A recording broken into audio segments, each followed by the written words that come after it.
ಭೀಕರ ಕೊಲೆ ರಹಸ್ಯ. ನೇತ್ರ ತಜ್ಞೆಯಾಗಿದ್ದಂತಹ ಪತ್ನಿ ಪ್ರಿಯಾಂಕಾಳನ್ನ ವಶಕ್ಕೆ ಪಡೆದಿದ್ದಾರೆ ಪೊಲೀಸರು. ನೇತ್ರ ತಜ್ಞೆಯಾಗಿದ್ದ ಪತ್ನಿ ಪ್ರಿಯಾಂಕಾಳನ್ನ ಪೊಲೀಸರು ವಶಕ್ಕೆ ಪಡೆದು ವಿಚಾರಣೆ ನಡೆಸಿದ್ದಾರೆ. ಮಕ್ಕಳಾಗದಿದ್ದಕ್ಕೆ ಮೊದಲ ಪತ್ನಿಗೆ ಕಿರಣ್ ಡಿವೋರ್ಸ್ ಕೊಟ್ಟಿದ್ದ. ಅಪಾರ್ಟ್ಮೆಂಟ್ನಲ್ಲಿ ಡಾಕ್ಟರ್ ಕಿರಣ್ ಭೀಕರವಾಗಿ ಕೊಲೆಯಾಗಿದ್ದಾರೆ. ಪತ್ನಿಯಿಂದ ಕೊಲೆಯಾದ ಚಿರಾಯು ಆಸ್ಪತ್ರೆಯ ವೈದ್ಯ ಕಿರಣ್ ಹೊನ್ನಣ್ಣವರ್. ಡಿವೋರ್ಸ್ ಕೊಟ್ಟು ಎರಡನೇ ಮದುವೆ ಆಗಿದ್ದ ಡಾಕ್ಟರ್ ಕಿರಣ್ ಮೊನ್ನೆ ರಾತ್ರಿ ನೈಟ್ ಡ್ಯೂಟಿಗೆ ಅಂತ ಹೋಗಿದ್ರು. ಡಾಕ್ಟರ್ ಕಿರಣ್ ನೈಟ್ ಡ್ಯೂಟಿ ಮುಗಿಸಿ ನಿನ್ನೆ ಬೆಳಿಗ್ಗೆ 11 ಗಂಟೆಗೆ ಬಂದಿದ್ದಾರೆ. 11 ಗಂಟೆಗೆ ಮನೆಗೆ ಬಂದು ಬೆಡ್ರೂಮ್ ನಲ್ಲಿ ರೆಸ್ಟ್ ಮಾಡ್ತಾ ಇದ್ದ ಡಾಕ್ಟರ್ ಕಿರಣ್ಗೆ ಅನಸ್ತೇಶಿಯಾ ಇಂಜೆಕ್ಷನ್ ಕೊಟ್ಟಿದ್ದಾರೆ ಪ್ರಿಯಾಂಕಾ. ಇಂಜೆಕ್ಷನ್ ಕೊಟ್ಟ ನಂತರ ಚಾಕುವಿನಿಂದ ಇರಿದು ಕೊಲೆ ಮಾಡಿದಾಳೆ ಪತ್ನಿ. ಮಗನಿಗೂ ಚಾಕು ಇರಿದು ಪಾಪಿ ಪ್ರಿಯಾಂಕಾ ರೀಲ್ಸ್ ನೋಡ್ತಾ ಕೂತಿದ್ಲು. ಗಂಡನನ್ನ ಬರ್ಬರವಾಗಿ ಹತ್ಯೆಗೈದು ಮಗನಿಗೂ ಕೂಡ ಚಾಕುವಿನಿಂದ ಇರಿದು ರೀಲ್ಸ್ ನೋಡ್ತಾ ಕೂತಿದ್ಲು. ಡಾಕ್ಟರ್ ಕಿರಣ್ ಮೊದಲ ಪತ್ನಿಯಿಂದ ಡಿವೋರ್ಸ್ ಅನ್ನ ಪಡೆದು ಎರಡನೇ ಮದುವೆ ಆಗಿದ್ದ. ನೇತ್ರ ತಜ್ಞೆಯಾಗಿದ್ದಂತಹ ಡಾಕ್ಟರ್ ಪ್ರಿಯಾಂಕಾ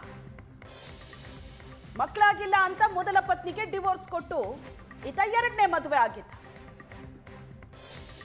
ಮೊನ್ನೆ ರಾತ್ರಿ ನೈಟ್ ಡ್ಯೂಟಿಗೆ ಹೋಗಿದ್ದಾರೆ ಡಾಕ್ಟರ್ ಕಿರಣ್. ನೈಟ್ ಡ್ಯೂಟಿ ಮುಗಿಸಿ ನಿನ್ನೆ ಬೆಳಿಗ್ಗೆ 11 ಗಂಟೆಗೆ ಮನೆಗೆ ಬಂದಿದ್ದಾರೆ.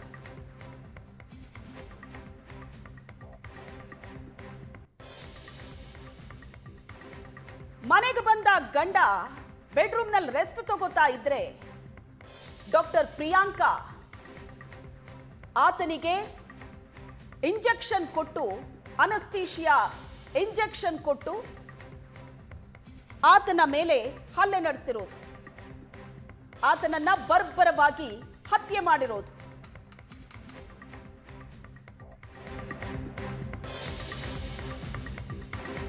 ಧಾರವಾಡದ ವೈದ್ಯ ಡಾಕ್ಟರ್ ಕಿರಣ್ ಕೊಲೆ ಪ್ರಕರಣ.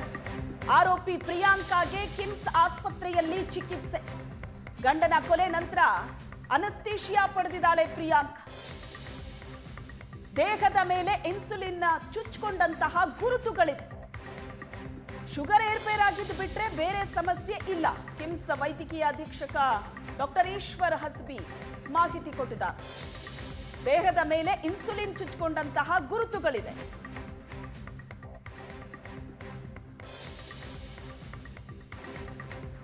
ಆರೋಪಿ ಪ್ರಿಯಾಂಕಾಗೆ ಕಿಮ್ಸ್ ಆಸ್ಪತ್ರೆಯಲ್ಲಿ ಚಿಕಿತ್ಸೆ ನಡೀತಾ ಇದೆ.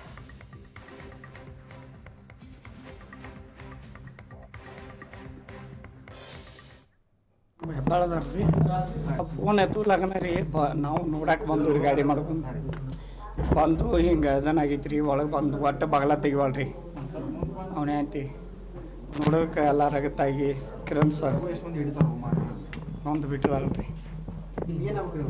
ನಾ ಹಳ್ಯ ರೀ. ನಾವು ಮಾವ್ರಿ ಅವ ಹಳ್ಯ. ಹರ್ಯಾಂದ ಕಾಲ್ ಮಾಡತ್ತಾರ್ರಿ ಮನ್ಯಾನಾರ. ನಮ್ಮ ಜಮಾತ ಎಲ್ಲಾರ್ರಿ ಗಾಡಿ ಮಾಡ್ಕೊಂಡು ಬಂದು ರೀ. ನಾವು ಹೆಬ್ಬಾಳ ಶಂಕೇಶ್ವರ ಹೆಬ್ಬಾಳ.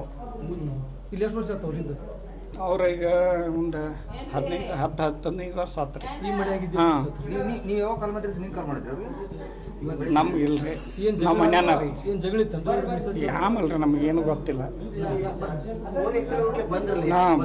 ಏನು ಕೆಲಸ ಮಾಡ್ತಿದ್ರಿ ಅವರು? ಅವ್ರು ಡಾಕ್ಟರ್ ಅದಾರ. ಗಂಡ ಐತೆನಾ? ಏನು ಜಗಳ ಏನಾಗಿತ್ತ ಹುಡುಗನ? ಆಮಲ್ರಿ ನಮ್ಮ ಕೂಡ ಭಾಳನ ಒಂದು ಸರಳ ವ್ಯಕ್ತಿ ಅವರು. ಭಾಳ ಚಲೋ ಹೊತ್ತಂಗೆ ಎಲ್ಲ ಪೇಷಂಟ್ಸ್ಗಳನ್ನೆಲ್ಲ ಮ್ಯಾನೇಜ್ ಮಾಡ್ತಿದ್ರು. ಅನುಶೇಷ ಆಗಿ ಎಲ್ಲ ಡಿಫಿಕಲ್ಟ್ ಕೇಸಸ್ ಆಗಲಿ, ಯಾವುದೇ ಹೈ ರಿಸ್ಕ್ ಕೇಸಸ್ ಆಗಲಿ, ಹಿ ಯೂಸ್ ಟು ಮ್ಯಾನೇಜ್. ನಮ್ಮದು ಬರ್ರಿ ಮಾಡೋಣ, ಒಳ್ಳೆ ಪೇಷಂಟಿಗೆ ಒಳ್ಳೇದಾಗ್ತದೆ, ಒಳ್ಳೇದೊಂದು ಸರ್ವಿಸ್ ಕೊಡೋಣ ಅಂತ ಒಂದು ಮನೋಭಾವನೆಯಿಂದ ಯಾವಾಗಲೂ ನಾವು ಇಬ್ಬರು ಭಾಳ ಇದರಲ್ಲಿ ಮಾಡ್ತಿದ್ವಿ.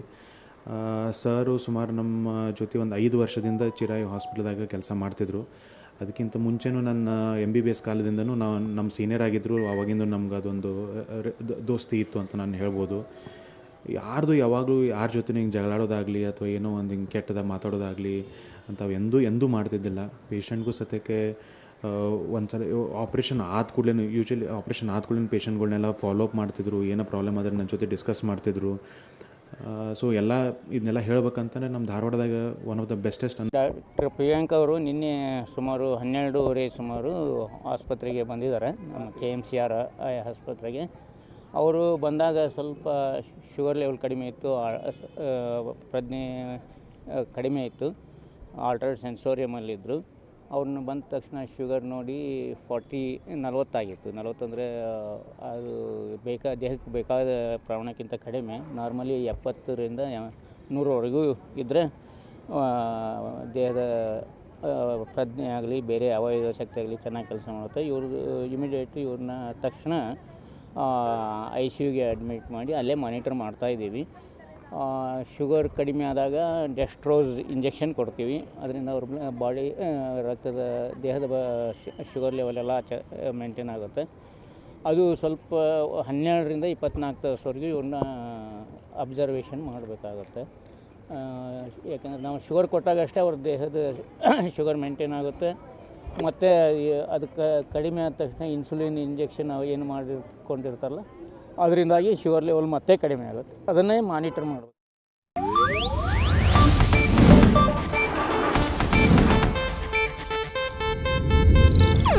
ಇದು ಏಷ್ಯಾನೆಟ್ ನ್ಯೂಸ್ ನೆಟ್ವರ್ಕ್ ಪ್ರಸ್ತುತಿ.